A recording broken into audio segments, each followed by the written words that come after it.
नमस्कार दोस्तों, हमारे YouTube चैनल बुक्स प्ले में आपका स्वागत है। आज हम बात कर रहे हैं डॉक्टर स्टीफन आर कोवी की किताब 7 habits of highly effective people के, जिसका हिंदी अनुवाद है बेहद प्रभावशाली लोगों की 7 आदतें। दोस्तों, यह एक प्रेरणादायक और परिवर्तनकारी पुस्तक है। यह किताब न केवल व्यक्तिगत सफलता के सिद्धांत सिखाती है, बल्कि जीवन के हर क्षेत्र, पारिवारिक, पेशेवर और सामाजिक में संतुलन और प्रभावशीलता लाने में मदद करती है। यह किताब न सिर्फ पढ़ने के लिए है, बल्कि इसे जीवन में अपनाने के लिए लिखा गया है। इसके विचार गहराई से आत्मनिरीक्षण, व्यक्तिगत जिम्मेदारी और दीर्घकालिक सफलता की ओर प्रेरित करते हैं। दोस्तों, ये वीडियो का दूसरा पार्ट है। इस वीडियो के पहले पार्ट का लिंक नीचे डिस्क्रिप्शन में दे दिया हूँ। इस वीडियो को देखने के बाद आप बाकी पार्ट्स को ज़रूर देखें। तो चलिए शुरू करते हैं। 5वां आदत, पहले समझें फिर समझाएं। दोस्तों, अधिकतर लोग सुनते नहीं बल्कि जवाब देने की तैयारी में रहते हैं। प्रभावशाली लोग पहले पूरी सहानुभूति से समझते हैं, फिर खुद को समझाने की कोशिश करते हैं। इस अध्याय में सुनने के 4 सामान्य स्तर बताए गए हैं, जिसमें सहानुभूतिपूर्ण सुनना को लेखक सिफारिश करते हैं। सहानुभूतिपूर्ण सुनना केवल शब्दों को नहीं, बल्कि भावनाओं और मंतव्य को समझने का प्रयास है। आप खुद को दूसरे के स्थान पर रखकर सुनते हैं। जैसे बच्चा कहता है, मुझे स्कूल पसंद नहीं है, सामान्य प्रतिक्रिया यह है, पढ़ाई जरूरी है, ध्यान लगाओ। जबकि सहानुभूतिपूर्ण प्रतिक्रिया है, तुम्हें क्या चीज़ असहज लगती है स्कूल में। जब लोग महसूस करते हैं कि उन्हें सुना और समझा गया है, तो वे खुलते हैं। संवाद का क्रम उल्टा करना। दोस्तों, अधिकतर लोग पहले समझाने की कोशिश करते हैं। मुझे लगता है कि तुम्हें ऐसा करना चाहिए, लेकिन लेखक कहते हैं पहले समझो फिर समझाओ। यह भरोसे को बनाता है। तर्क शक्ति जब तक बेअसर रहती है, तर्क शक्ति तब तक बेअसर रहती है जब तक भावना न समझी जाए। कल्पना कीजिए, डॉक्टर आपको बिना किसी बात सुने दवाई दे देता है। आप क्या कहेंगे?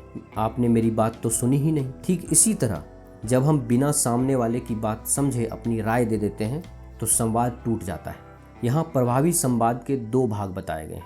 पहला, पहले समझो, लिसनिंग विद एम्पैथी, सवाल पूछो, दोहराओ और भावनाओं को मान्यता दो। दूसरा, फिर खुद को समझाओ, प्रेजेंटिंग योर व्यूज। तब आप भी सम्मान के साथ अपनी बात रख सकते हैं। जैसे, मैं समझता हूँ कि तुम्हें ऐसा लगा, अब मैं बताता हूँ कि मेरी क्या चिंता है। व्यक्तिगत और व्यावसायिक लाभ। बच्चों, जीवन साथी या माता पिता के साथ संवाद सुधरता है। इससे कार्य क्षेत्र में सहकर्मी और ग्राहक आप पर विश्वास करते हैं। नेतृत्व में समझदार नेतृत्व वही है जो लोगों की जरूरतें पहले समझे। सच्चा प्रभावशील संवाद वही होता है जहां सुनना प्रमुख होता है। यह आदत रिश्तों की गहराई और स्थायित्व को जन्म देती है। पहले समझो, यह सम्मान, करुणा और समझदारी का संकेत है। छठा आदत, समन्वय बनाएं। समन्वय यानी 2 या अधिक लोगों का मिलकर ऐसा कुछ बनाना जो अकेले कोई नहीं बना सकता। यह आदत टीम वर्क, रचनात्मक सहयोग और सम्मानित विविधता पर आधारित है। जब लोग मतभेदों को टकराव नहीं बल्कि ताकत मानते हैं, तभी सच्चा 1 + 1 = 3 होता है।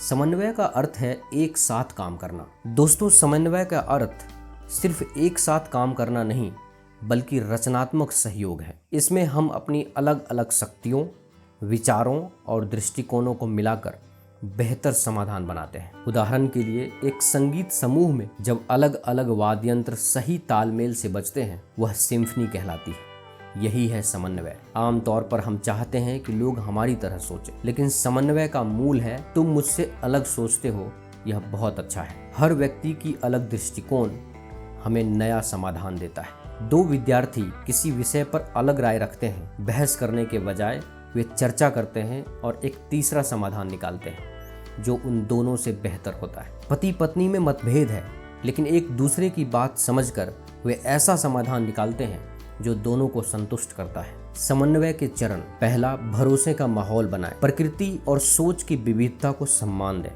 सुने, समझे, तब प्रतिक्रिया दें।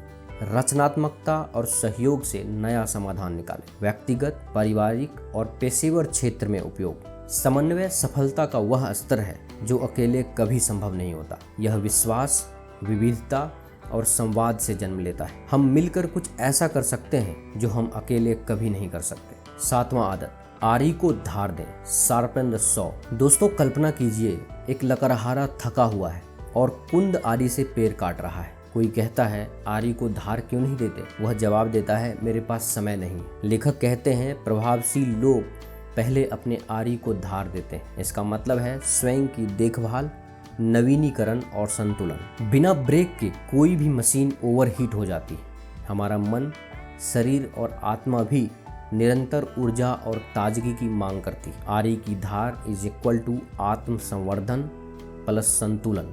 स्टीफन कोवे एक अपवर्ड स्पाइरल की बात करते हैं, जिसमें वो कहते हैं सीखें, जिएं और आंतरिक रूप से उन्नति करें। यह तीनों मिलकर हमें लगातार बेहतर बनाते हैं। यदि आप हर सुबह 30 मिनट व्यायाम करते हैं, शारीरिक, दिन में 15 मिनट कोई किताब पढ़ते हैं, मानसिक, रात को थोड़ी देर ध्यान करते हैं, आध्यात्मिक, और सप्ताह में एक बार किसी प्रियजन से बात करते हैं, भावनात्मक, तो आप स्वयं को रोज नवीन बना रहे हैं। दोस्तों आत्म देखभाल आलस्य नहीं है, यह जरूरी है। Self care is not selfish, it is essential. लेखक का यह संदेश है कि खुद को थामे रखना ही दूसरों की मदद करने की पहली शर्त है। यदि आप केवल कार्य पर ध्यान देंगे और शरीर की उपेक्षा करेंगे तो आप टूट जाएंगे। यदि आप केवल भावनाओं में उलझे रहेंगे तो मानसिक क्षमता घटेगी। सभी 4 पहलुओं का संतुलित पोषण ही सच्ची सफलता की कुंजी है। दोस्तों आरी को धार देना इज इक्वल टू निरंतर आत्म नवीनीकरण। यह एक ऐसी आदत है जो बाकी सभी 6 आदतों को समर्थन और ऊर्जा देती। यह आपको लंबे समय तक प्रभावशाली, स्थिर और संतुलित बनाए रखती है। दोस्तों आपका कीमती समय देने के लिए धन्यवाद। अगर यह सारांश आपको मूल्यवान लगा हो तो कृपया वीडियो को लाइक और अपने नेटवर्क के साथ साझा करें। और हाँ, बुक्स प्ले को सब्सक्राइब करना ना भूलें ताकि आप आने वाले और भी बेमिसाल सारांशों से जुड़े रहें। धन्यवाद।